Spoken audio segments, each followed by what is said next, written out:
Good morning and welcome to Football League World TV. Don't know what happened there with the intro, so apologies for that. We've got a show coming up in the next 15-20 minutes dedicated to Middlesbrough and looking at Michael Carrick's seemingly inevitable appointment at the Riverside Stadium. I'm your host, Alfie Burns, and I'm delighted to be joined by my colleague, Toby Wilding. Toby, how are you getting on?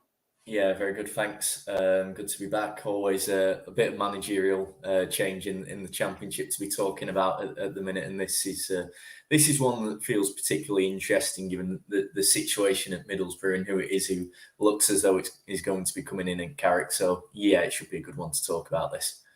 Yeah, we have actually got quite a packed TV guide to get through with regards to Middlesbrough and Carrick. So much to talk about. So streaming across Facebook, YouTube and Twitter this morning. So any Middlesbrough fans joining us want to get involved in the debate, in the comments, please do. We'd love to hear from you and your thoughts on Carrick potentially arriving or looking like he's going to arrive at the Riverside Stadium. We'll get those thoughts up on the show and discuss those as well, but we'll get straight into it.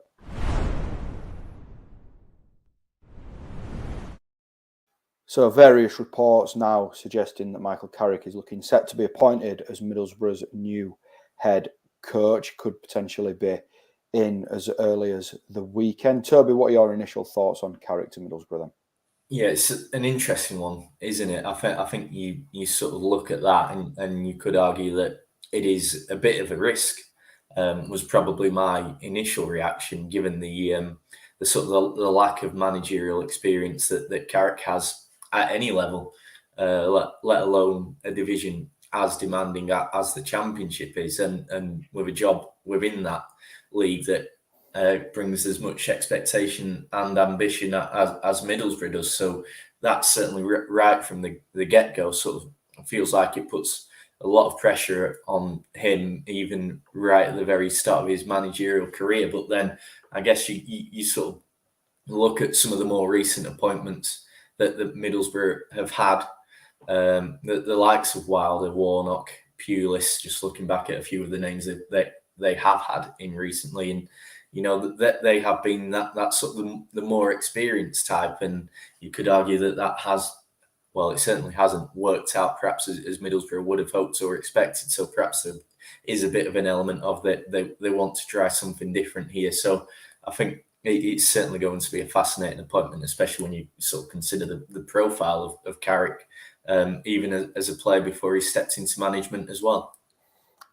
I mean, there were initial doubts from Carrick when Middlesbrough approached him for the job. The Telegraph reporting that as recent as last week that he wasn't sure whether this was the right opportunity for him and whether to take this sort of plunge into management. Do you think that's a slight concern for Middlesbrough fans? Yeah, I think perhaps to some extent, especially when you sort of consider some of the suggestions that perhaps this summer in particular transfers weren't perhaps exactly what Chris Wilder wanted to have at the Riverside Stadium. That the fact that then those concerns carried over to Carrick perhaps almost suggested that, you know, he'd been given an indication from the board maybe that it would be a similar situation to that potentially, and you know it wasn't going to be things all his own way. So that has to be a concern, not just in terms of who's making the decisions, but also whether, you know, at a time when you feel like Borough do need a bit of stability after so many managers in such a short space of time, as we will touch on further in a bit, I'm sure. That sort of, you know, potential that Carrick is already coming into this a bit uncertain, and therefore it might not take much to sort of tempt him to back off, could be a concern for, as I say, a number of reasons, especially given the challenge they would have if they were to have to replace a second manager this season. So I think that there would be concerns about that. But that being said, the fact that, you know, things have now changed and it seems as though Carrick is open to it, you know, perhaps suggests that some sort of compromise has been reached that works for all parties. And I think as well, again, as will be touched on more later in the show, the fact that it sounds like it could be quite a long-term contract he's signing sort of suggests that he has now been convinced about the sort of project that he might be taking on here, and it's something that he is now willing to commit to for quite a significant period and stake his sort of very burgeoning managerial reputation on now at such a young age for a manager. So I think the fact that he is now willing to sort of take that risk, so should in those circumstances with such a contract, should perhaps sort of give Middlesbrough fans a bit more confidence that he is really quite ready to see this out and be in it for the long haul. Any Middlesbrough fans joining us, please give us your initial reaction to Carrick coming into the club and let us know your thoughts on those initial doubts and whether they are a concern for you as a Middlesbrough supporter. Let's look at Carrick's coaching career then. He served as a coach under Jose Mourinho and Ole Gunnar Solskjaer at Manchester United. He's inexperienced, but in Mourinho in particular, he has been learning under one of the best at Manchester United, hasn't he?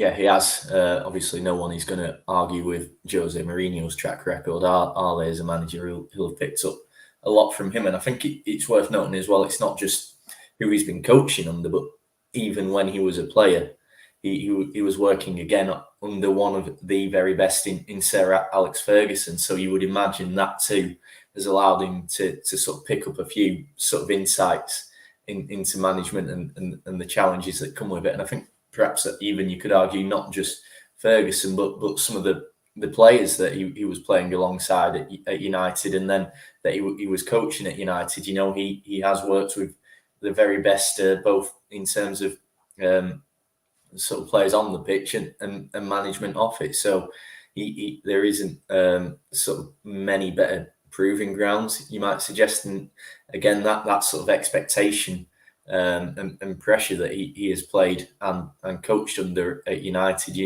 at such a sort of, through the good times as a player and sort of perhaps the tougher times at Old Trafford, after he stepped away from playing and into the backroom side of things, he sort of experienced both sides of it as well. So that should stand him in good stead, I think, to come through some of the tough periods that there might be at Middlesbrough, especially when you consider the position they're in the Championship now. So yeah, I think the fact that he's coming from a club like Manchester United, where he has been able to learn from so many sort of high-profile, talented individuals, both from the coaching and the playing side at one of the best clubs in the world, should stand him in good stead for a Championship job such as Middlesbrough, where again he's going to be, you could imagine, and you could argue, working with some of the stronger players in the Championship. There was a caretaker spell in charge at Manchester United as well following Solskjaer's departure, and I'm right in saying he picked up 2 wins and a draw in those 3 games before Ralf Rangnick took charge at Old Trafford. Do you think we can draw much from that caretaker spell, Toby? In the long term, no, because obviously it was just those 3 games, and there wasn't, it was only over a period of maybe a couple of weeks. So in terms of, as I say, what he can do in the long term, in terms of putting together a squad through a transfer window and then, really implementing his own ideas onto a side, I don't think we'll really see that side of things there. But from a short-term perspective, I think it is definitely a promising one in terms of getting the response out of Middlesbrough to help them sort of pull away from the Championship relegation zone now, because you think he came in after Solskjaer was sacked following an absolutely catastrophic 4-1 defeat at Watford, who of course went down that season. That was perhaps one of United's lowest points and worst results in recent times, and from there he managed to get a win in the Champions League against Villarreal that I think secured their place in the knockout stages of that competition. And then there was a draw with Chelsea and a win over Arsenal. So 2 really, really tough games for any Premier League side, and especially a United one who had been at such a low point after that defeat at Vicarage Road. So certainly to me, the fact that he was able to sort of, produce that sort of quick upturn in results, even if it was only for a brief period, does sort of, show certainly a bit of promise for a Middlesbrough side who right now just need those results to sort of make sure they are not going to be hanging around in the around the bottom three in the Championship for so long. And I think as well that if he is to come in as soon as it could be the case, and potentially around the weekend, that the fact that he's now walking in after such an emphatic win last night at Wigan for Middlesbrough just gives him that extra little bit of a bonus. And that the 4-1 was in their favour this time, and it means he's walking into a squad that is likely going to be a bit more positive and has that foundation on which to build. So yeah, I do think sort of certainly in the immediate aftermath of an appointment, that caretaker spell bodes well.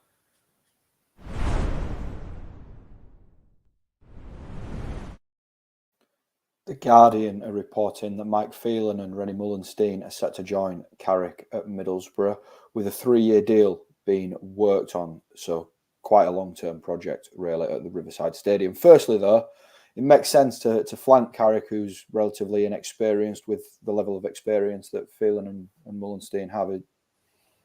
Yeah, definitely. As you say, he is not someone who's particularly familiar to his role, but Phelan and Mullenstein are two individuals who are very much familiar to theirs. They will know exactly what is required of them in that position at Middlesbrough, and obviously they too are people who've worked with some of the top managers sort of in football in recent times. Obviously, Phelan a long-term assistant to Sir Alex Ferguson again, so he will obviously know exactly what Carrick needs in terms of guidance and assistance. So I think that is really important in that respect, in terms of helping Carrick through the first first few months in getting his feet under the table and then starting to build on that. And I think as well, the fact that there is such a strong connection with United here, you do sometimes see that sort of being exploited by managers, that those links to former clubs further up the pyramid, and obviously Phelan and Mullenstein back that up as well. So that is something that could potentially be useful for Borough, be that in the transfer window or in terms of insights and sort of figures they could potentially lean on and look to as well. So yeah, I think that is very smart to sort of bring in people who obviously as well Carrick is going to know from his United days. It's not a completely new backroom staff he's having to work with either. So I think that does make sense in a lot of ways for Middlesbrough. And a 3-year deal, then, it suggests that it's a long-term project and one that Middlesbrough are potentially going to have to be patient with. Yeah, it does sort of say that, doesn't it? I guess, perhaps looking at where they are now, this almost, from what was expected to be a season of pushing for promotion back to the Premier League, it's almost now a more of a transition campaign, just really making sure that they do pull away from the relegation zone, and perhaps the fact that that Carrick is so inexperienced, that's good for him in terms of helping him just get used to sort of being a manager at this level without too much pressure and expectation on him. Although that being said, looking at the table now, they are still only 8 points adrift of the playoff places, with obviously 2/3 of the season, give or take, still to go. So it's not like this is an unassailable deficit to the top six that Carrick is walking in to face at Middlesbrough. So you could almost argue that this is a bit of a free hit of a season. But yeah, a 3-year deal suggests that he will be given time, that there aren't going to be any sort of knee-jerk reactions if things don't perhaps materialise into that top 6 finish or whatever this season, which as I say is good for him in terms of the pressure being off. And I think as well the fact that Carrick is open to that deal, as we sort of touched on before, certainly he's promising in terms of the long-term stability that Middlesbrough need after such a turnover of managers so recently. So that too bodes well in terms of the fact that he wants to sort of stick this out and perhaps sees this as a viable project in the long term, which sort of again feels promising in terms of what Gibson and co are putting forward, which when you consider what has been questioned of the sort of the transfer situation recently. Again, looks to be a good thing that they are getting a manager and an arguably high profile one on board for the long term.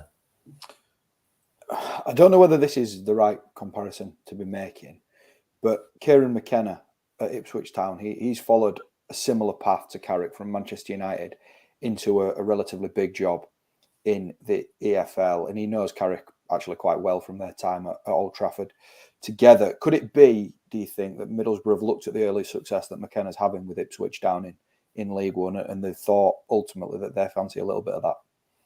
Yeah, there is an argument for that, isn't there? I certainly don't think. I mean, how much he will have played, I don't know, but you wouldn't say that there is anything about what Kieran McKenna has done at Ipswich that could put Middlesbrough off going down a similar route, because he has done brilliantly well there.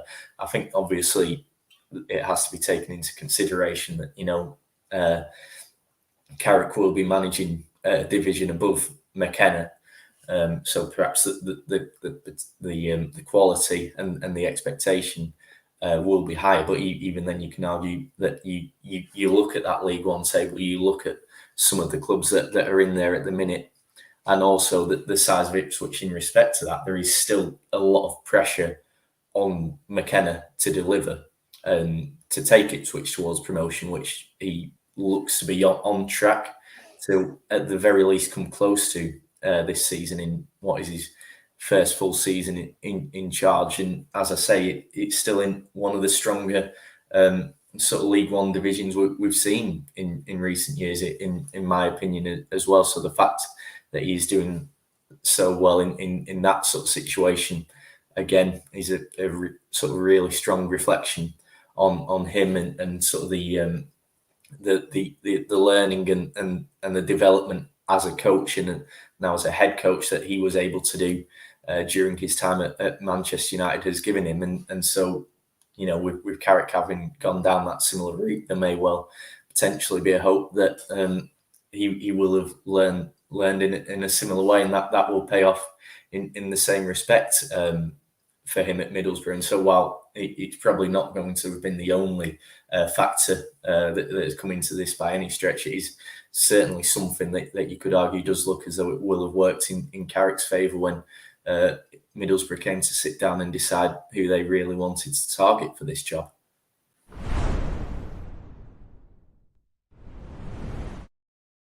Let's look at Middlesbrough's fixtures leading up to the World Cup break then. There's Huddersfield on Saturday, a game that Leo Perkovic might still take charge from with Carrick looking on from the stands. There's Huddersfield at home, Bristol City at home, as well as trips to Preston, Hull, Blackpool and Norwich. So 6 games in the build-up to the World Cup for Middlesbrough. What do you think is a respectable target in terms of points from those games, Toby?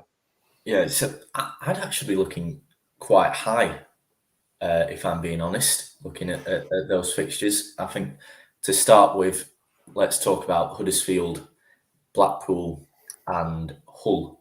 Obviously, they are 3 teams bang out of form and, like Middlesbrough, in banging at the wrong end of the championship table. So first off, for Middlesbrough as a club in the position they're in now in that relegation battle, they are matches they have to be targeting to pick up 3 points from, to ensure they are the ones pulling away from the bottom 3 and not the ones being left behind around the relegation zone. But also as a club who, as we sort of touched on before, coming into this season, being expected to challenge for promotion to the Premier League, they again are games, when they are up against teams in that position that you would expect to be picking up 3 points from when you consider where Hull, Blackpool and Huddersfield are now in the table.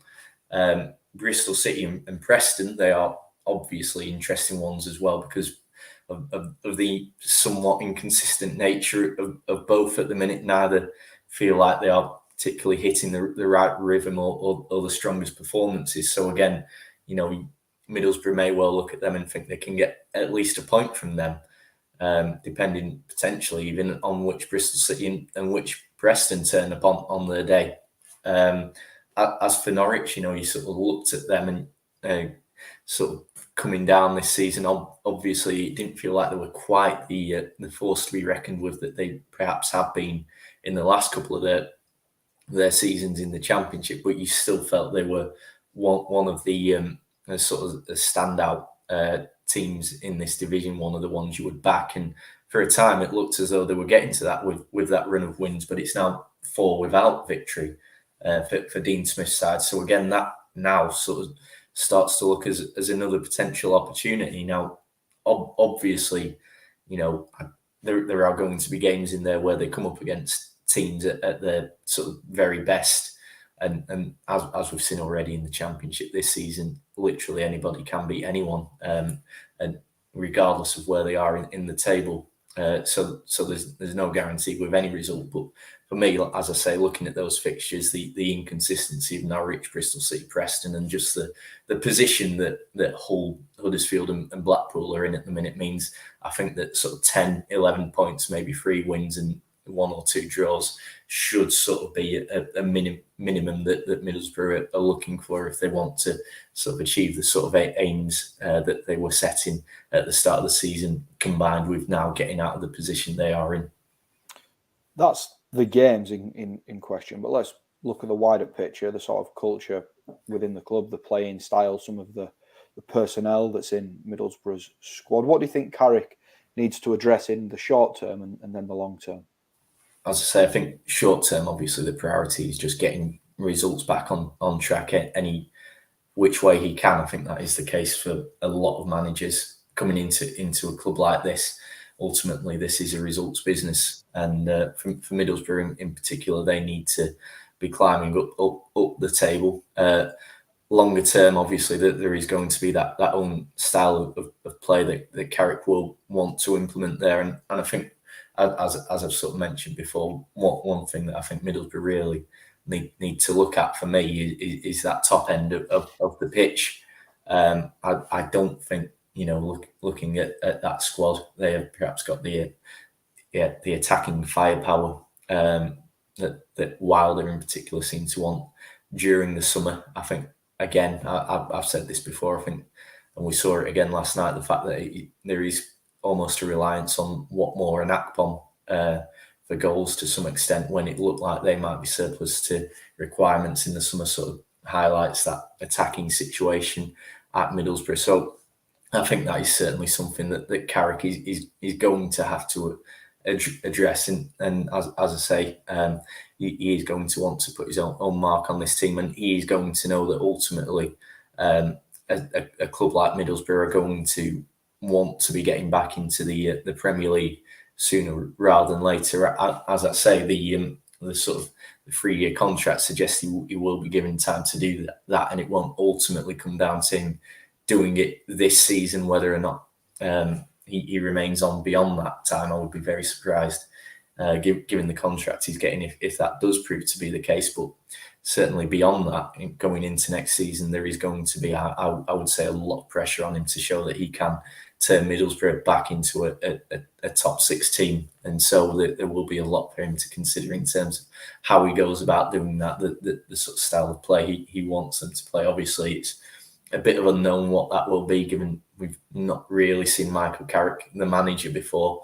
And certainly that makes it interesting to sort of keep an eye on what his Middlesbrough side start to produce, and maybe, as I say, gives this sort of the next few months of this season as a bit of a free hit to really sort of experiment with this squad, see what he needs in the transfer window, and B, what he can get out of the players at his disposal, and what is the best way to use them on the pitch. As you've sort of brushed upon there, it's really hard to make predictions with when it comes to Carrick at Middlesbrough. I mean, I'm sure we both sat here a year ago and said that Chris Wilder to Middlesbrough would work. It might not work in the short term, but it'll work in the long term, and it hasn't. So with Carrick then, what's your sort of gut feeling? Do you think he can be a success at the Riverside Stadium? And Middlesbrough have been through 6 managers in 5 years now. As a club, they really need one to start sticking soon. Yeah. First off, on that, as you say, that need for managers to start sticking, I think that's absolutely vital, especially when you sort of consider the managers that they have brought in, particularly the last few. Neil Warnock, obviously a serial promotion winner, Chris Wilder, one of the most highly rated managers sort of in and around this level, given what he did with Sheffield United for a few years.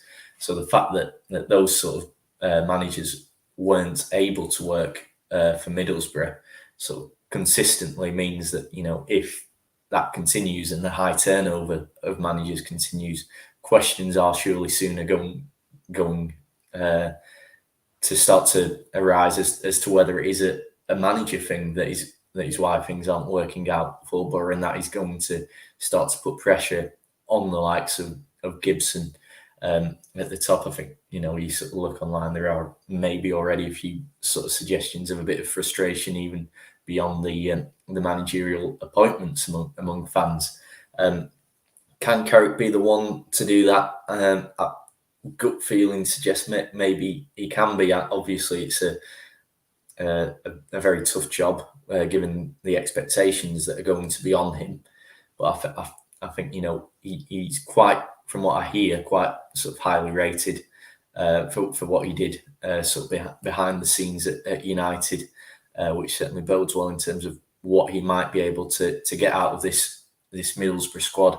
As I say, it wasn't a long time in charge of the first team that he had at Old Trafford, but I look at those results and see a lot of promise in them, certainly given the circumstances in what he got them. So that again suggests that he can sort of produce a bit of success under pressure. So I'm not sort of saying it will be immediate given the position he's walking into the club in, but I do think there are signs there that suggest Carrick could be a good appointment for Middlesbrough. And as you say, he certainly wouldn't be the first manager to walk into his first sort of genuine long-term first team role and be a success. So yeah, I think this has the potential, in fact, to turn into a pretty good appointment for Middlesbrough. But as you say, I'm fairly sure, sit here on a similar show not much more than 12 months ago and say that Chris Wilder would be the same.